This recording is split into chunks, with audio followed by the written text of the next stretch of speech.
Hi, Rich Leiter here, and welcome to the Naked Booktuber. Okay, so today I wanted to just make a few comments about a novel, Midnight Cowboy, which was written by the author James Leo Herlihy. Now, the only reason that I read this novel is because I follow a channel, a booktube channel by a fellow named Carroll Wainright, Carroll, and the last name is Wainright, Wainwright. And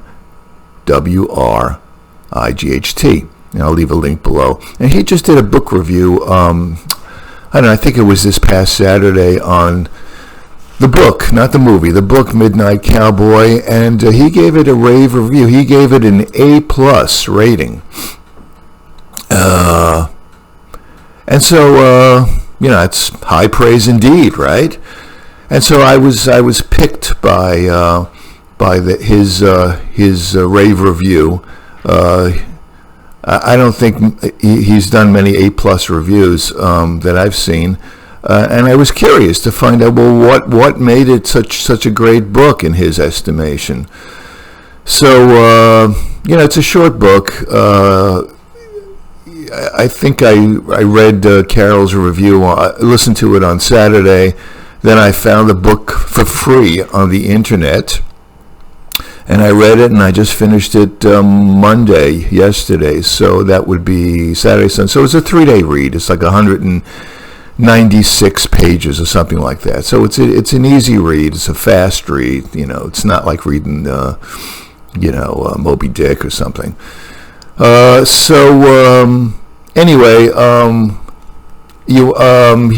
he gave a good review of the plot. The plot is basically it's a simple plot. It's about this fellow Joe Buck. Joe Buck is this extremely naive, innocent character who really doesn't have any family at all. He feels completely alienated from the world. He's very lonely throughout the book, He decides ultimately, you can just read this on the internet or read Carroll's review for the plot, but he decides ultimately to come, and the one thing that he's good at is having sex. He's good he's very good at sex with either men or women, it doesn't really matter. He decides that he wants to go to New York City and seek his fortunes there as a hustler and use the one gift which he has been given by the good Lord.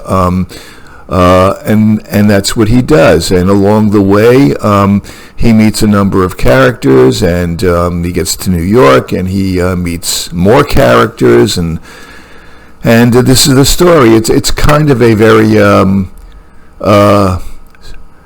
pathetic character. He's a comical character too. It's a mixture of both, of pathos and comedy. Carroll will give you a better review than I can.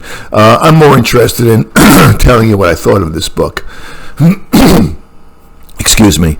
Okay, as far as the way this book was written, the style, I would have to agree completely with Carroll Wainright that this is an A+. I don't usually give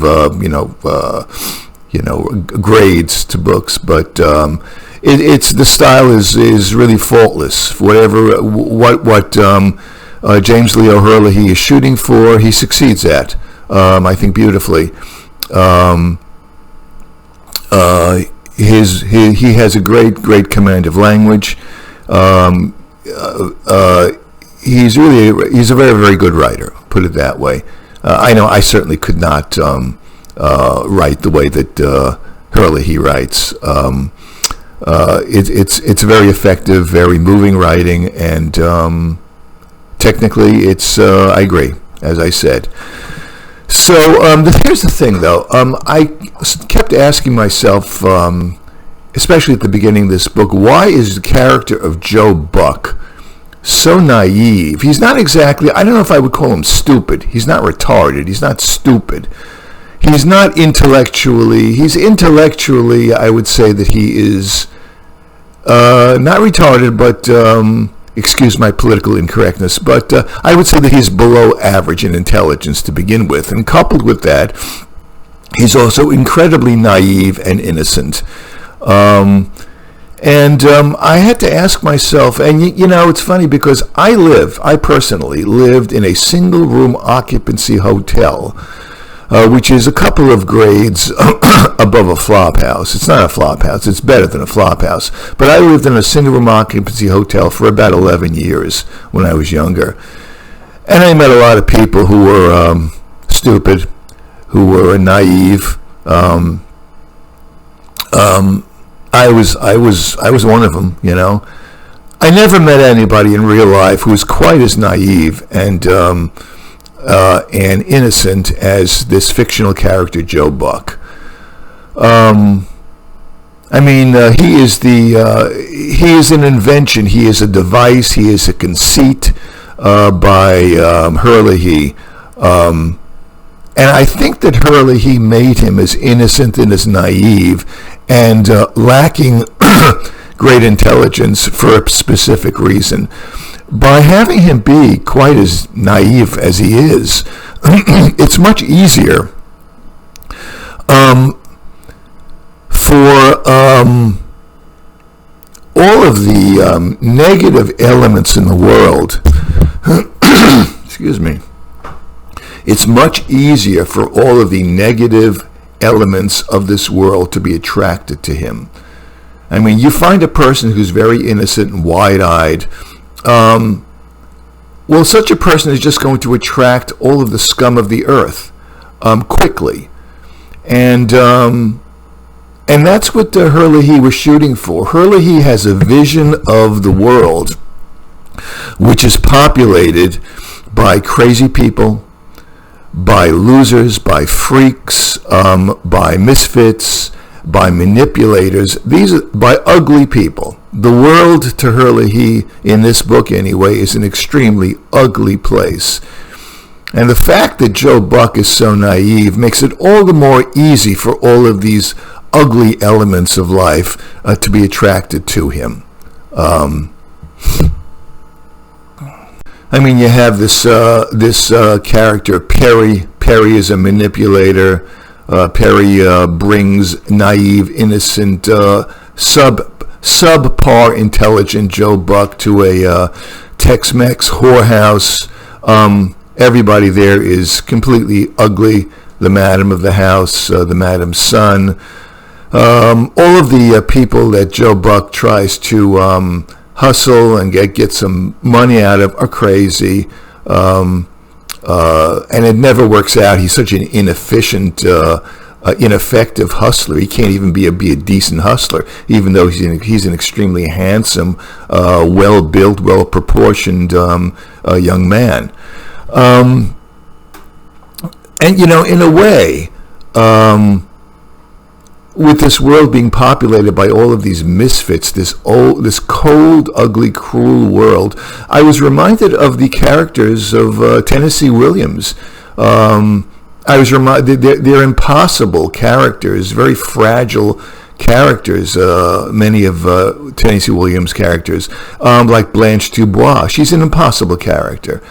She's just living by she's living on the kindness of strangers. I got that feeling from of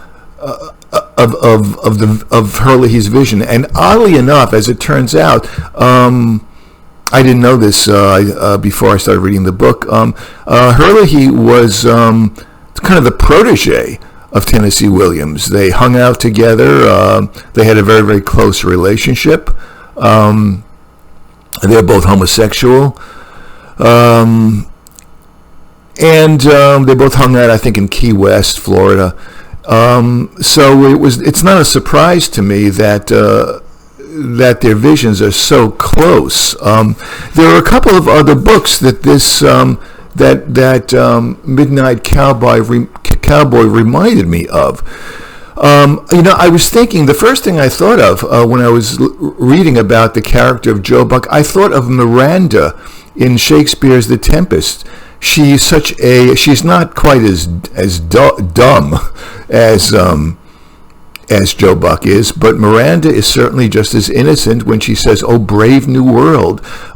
She thinks that this world is such a wonderful, wondrous place, much to the horror of Prospero and ire of Prospero. Well, Joe Buck thinks that the world is a nice place. Everybody he meets in this world is ugly, to put it simply. Even at the very end of the novel, after Joe Buck has gone through so many horrendous experiences, he's on a bus and he's listening to the voice of the bus driver, and he thinks that the voice of the bus driver emanates strength and kindness. Kindness, even at the end of this novel. So Joe Buck is kind of the eternal optimist. He seems to have become a little bit more jaded than he was at the beginning of the book, with all of these negative experiences, having people having sex with him who don't pay him. So he seems to have savvied up a little bit, but not very much. So Miranda was the first person I thought of. The second person I thought of was Candide in Voltaire's novel, Candide. Candide, the eternal optimist. Candide goes through life believing in the philosophy of Leibniz, how we're living in the best of all possible worlds. He begins off the novel that way, and of course everything that can go wrong goes wrong to Candide. The same thing. He sees people at their most barbaric and their ugliest. And of course, Candide sobers up by the end of the novel with all this. He sees what the world is really like, I think, by the end of the novel. So not so much Joe Buck. So I thought of Candide. And the last novel I thought about was Of Mice and Men. George and Lenny. Joe Buck would be Lenny. What's the word for it? What's the politically correct word for it? The challenged, the mentally challenged Lenny. And of course they have this male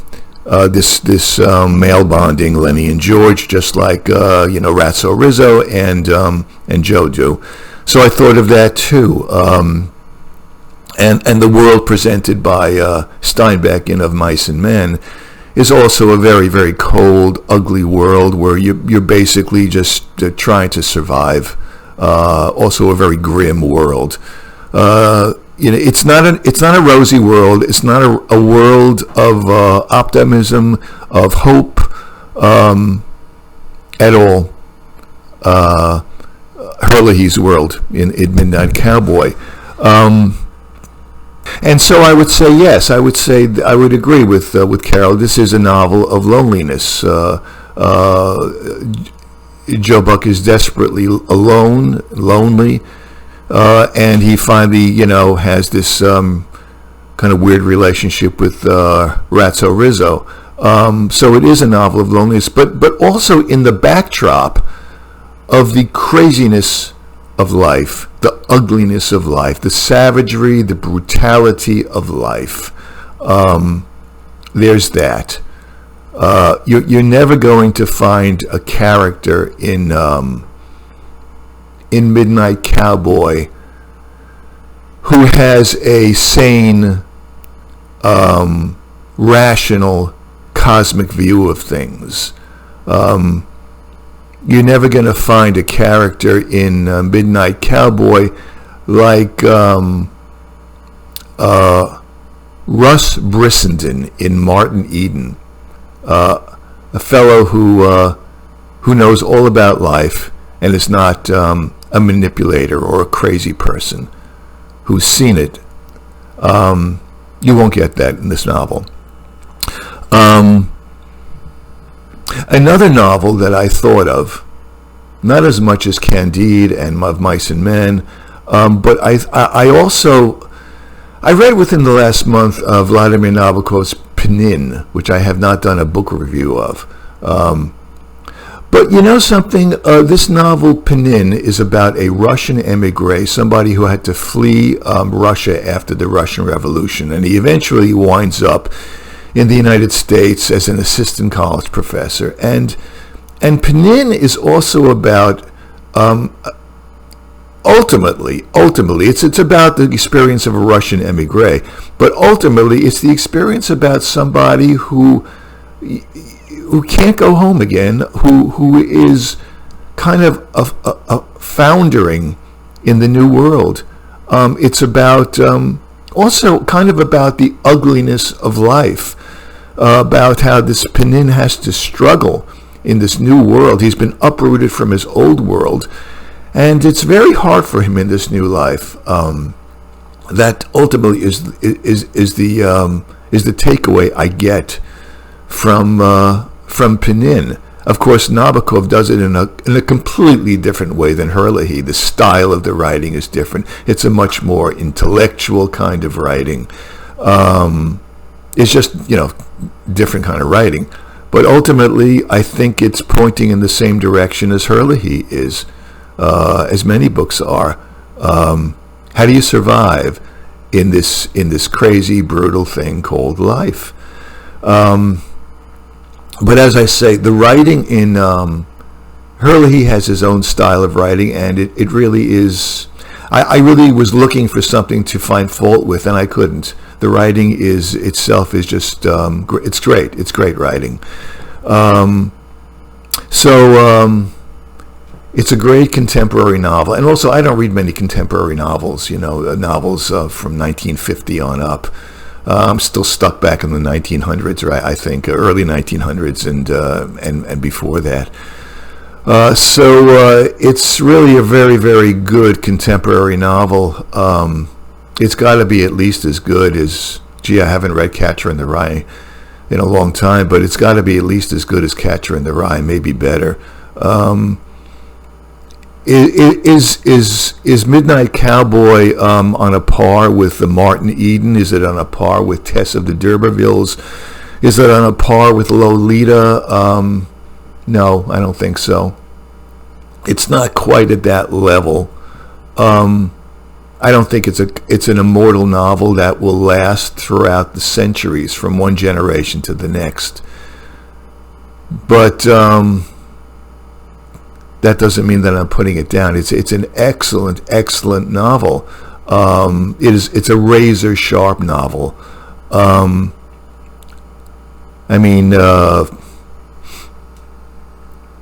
The fact that it isn't Lolita or Moby Dick doesn't mean that it is not an outstanding novel and well worth anyone's effort to read. I'm just comparing it with like the Mount Everests of all novels. It's not quite that, but it is. It's a damn good novel. And I guess I would probably give my right testicle to be able to read, to write the way that Herlihy does. So that's it. Thanks a lot.